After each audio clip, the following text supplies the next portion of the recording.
quando io ho cominciato a scrivere canzoni, esistevano ancora le case editrici musicali.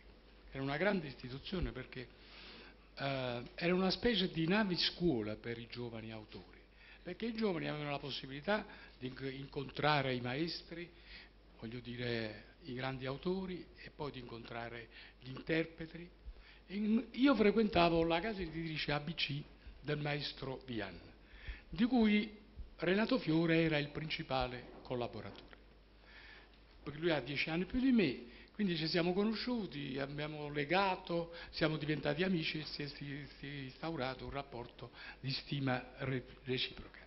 Tant'è che nel 1967 io ho vinto un festival di Napoli per una canzoncina che cantava Taranto su musica di Edoardo Alfieri, e Renato mi scrisse questa bella letterina. Caro Salvatore, questi pochi righi per complimentarmi sinceramente con te per la vittoria al festival e per dirti che sono particolarmente lieto del tuo successo perché meritato. Abiti sempre la mia stima e tanti auguri di nuovi allori. Un fraterno abbraccio, Renato. Renato, avete sentito, è figlio d'arte, cioè abbiamo Francesco Fiore, Renato è il figlio di Francesco.